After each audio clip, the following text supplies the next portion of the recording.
guys, today I'm going to be doing another tutorial, and this one is going to be on how to use the Hot Tools Professional Blow Dry brush, which looks like this. It's a oval-like shape and it's pretty thick all around. This one is for hair that I would say is like average, above average, and thick hair. It also comes in smaller sizes that we also sell at the salon, but this is my favorite brush for my personal hair. Obviously everyone is going to have a little bit different of a preference, and that's fine. So what I'm going to do is just show you how it works and how well it works, and we will have these available at the salon to purchase. They might be back ordered for a while simply because there's not always someone at the salon to pick up orders, and as well as shipping delays and everything like that. But my boss has ordered some because she knew I was going to be doing this and she knew people would want them. I suggested it to one of my friends the other day, and since then she's bought herself one, her sister one, her mom one, and then her cousin one. So all three of the first ones that she bought were this size of them, and then the one that she got for her cousin who has finer hair was a little bit smaller. So let's get started. Okay, so when I got out of the shower, I did my makeup, and then I've just kind of let it air dry a little bit. And the best part about that is that you never really want to put a brush or any kind of tool that's for styling into your hair when it is still soaking wet. So what I did when I got out of the shower is I put in a heat protectant. Today I went with the Wella Professional Thermal Image IME. This is really good. You shake it all up and then the two consistencies become one, and this smells so good. I love this stuff.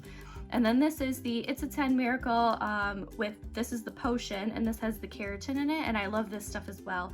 To be honest, I normally use the It's a 10 that's in a spray bottle, but I've been out of it for weeks and I've had this, and I'm kind of like loving this almost a little bit more just because it makes my hair feel so good on the ends, and I really need a haircut just like everyone else in the world. And since I've been using this a little more often, I'm not hating my hair as much, which is great. So I did that, and then I did my makeup, let my hair kind of air dry, and I've actually kind of been like spraying it a little bit with water just because I don't want it to get so dry that like it's not going to style for me.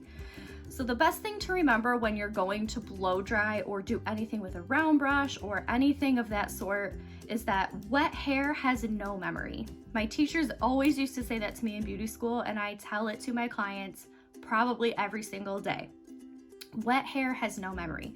The only way to change the texture and the look of your hair when it is wet is with a chemical. So you're gonna wet the hair before a perm or before like a chemical straightening process or something like that. So I promise you that if you get the hair at least, I'd say like 65 to 75% dry, your life will be made so much easier because you're not going to be pulling on the hair and yanking at it and feeling like it's going to take forever to dry because it's too wet to know what to do.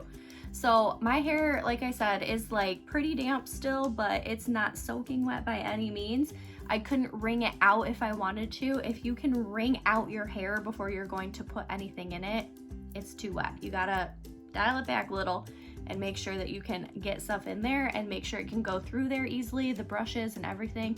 So there's your tip of the day. So make sure you always remember wet hair has no memory. So first thing I'm gonna do is just kind of brush it out with my wet brush. It's my favorite thing in the world. And make sure it's not super knotty or anything like that. But there we go.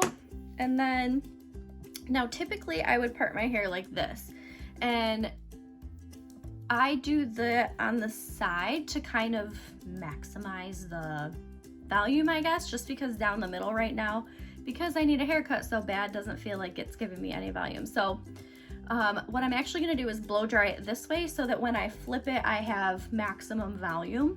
I don't really care about volume down here as much as I care about it up top. I'm really short, so I always say I'll take any extra height that I can get. So what I'm gonna do is blow dry everything kind of this way, so that way when I flip, it is exaggerated to the side. So you always want to over direct your part for maximum volume. So if you part on this side, blow dry the opposite way, and then when it's dry, flip it over, and vice versa. If you go down the middle, just pull right up, and I'll show you that as well once I get to the top of the head. So just like with everything, I'm going to section my hair off.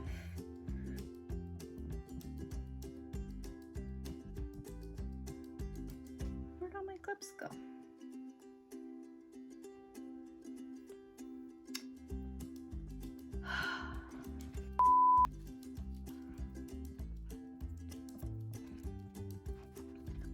Okay, so there we go. I have 3 clips up top, and then I have right now just a small section. So you can kind of decide how big you want your sections to be. Just remember that any section of anything you're ever doing, whether it be a blow dry brush, a round brush, a curling iron, or anything, it should never be bigger than the end of your tool. So this has different settings. So right now it's obviously on off.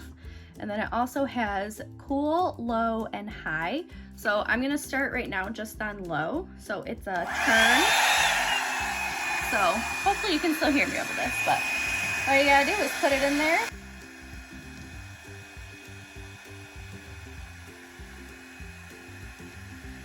And pull down.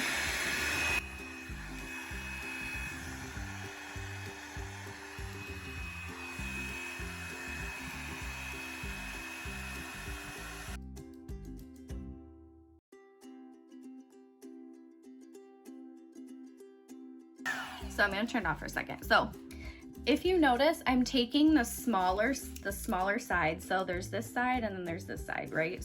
It's an oval. So this side is gonna be the side that you're gonna put up at your root so you can give it a little bit of volume. Because if you just go at it like this, it's gonna sit directly on your head and you're not going to get that lift at the root. Whereas if you go like this, you can get really close to the head and lift it out. And that's always what everybody wants, is volume. So let's keep going.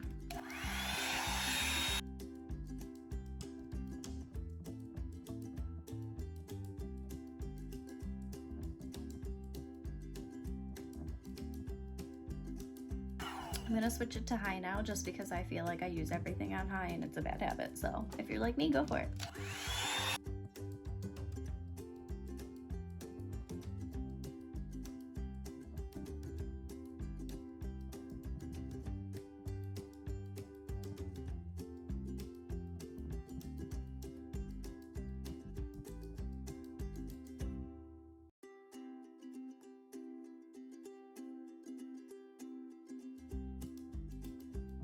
So turn that off. I thought, okay, I was so confused because I felt like a section was coming out and that's because it did, like my clip was just hanging there. So move on to this section. My other sections were pretty small. This is gonna be a little bit thicker. And this part is a little more damp than the first section too. So let's do this. I'm really excited to see how long my hair is really straight because I never wear it straight ever. I always think I look like I'm 12. So let me know.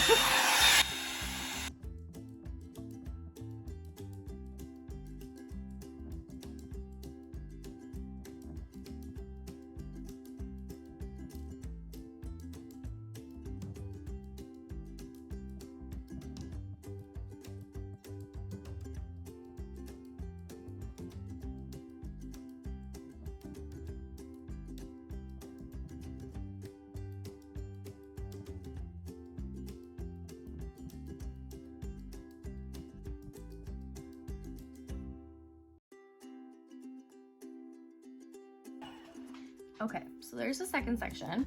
My hair feels so soft. Oh my gosh, I'm turning all red because it's like warm and I have all my doors shut for some reason.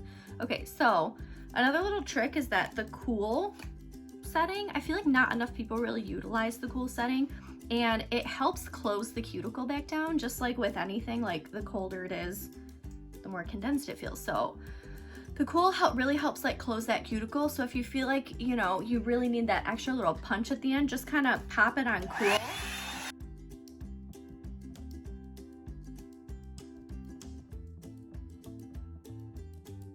So, oh my gosh, it's so soft. This is wonderful. And then last section. So like I said, I'm gonna kind of go this way so that when I flip it, I get a little bit more volume. So just gonna start this away. We're gonna turn it back on.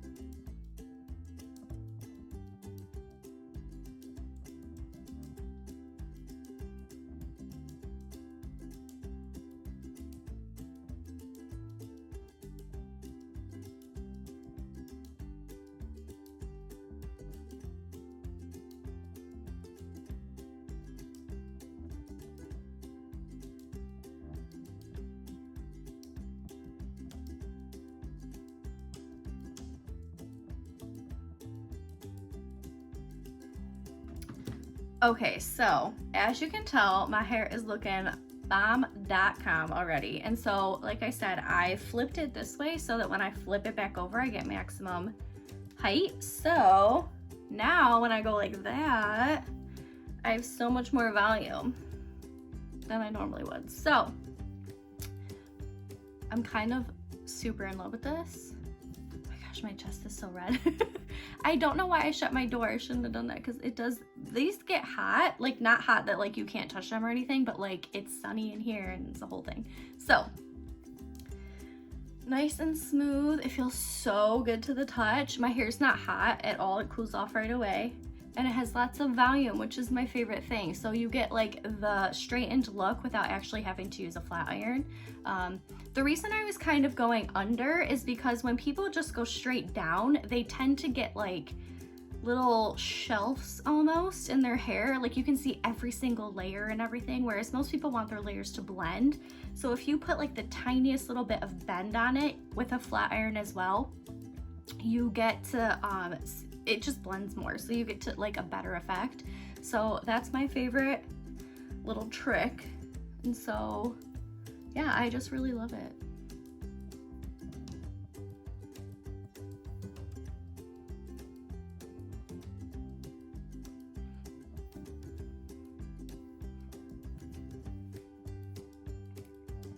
So there you go, there it is. And if you want to order one, we are still doing curbside pickup at the salon on Mondays, Wednesdays, and Fridays. I will put all of the information about that down below. Our address, our phone number, our email, and the pricing information on the different brushes and everything. So if you have any other questions, comments, or concerns, let us know. Hopefully we'll be opening up soon and we can blow dry your hair for you. But in the meantime, these are wonderful and even just for everyday use because a lot of people just can't do the two-handed blow dryer and brush thing. And I totally get that. I will probably never do that at home again. I will be using this. So thank you again so much for watching and I will see you next time. Thank you. Bye.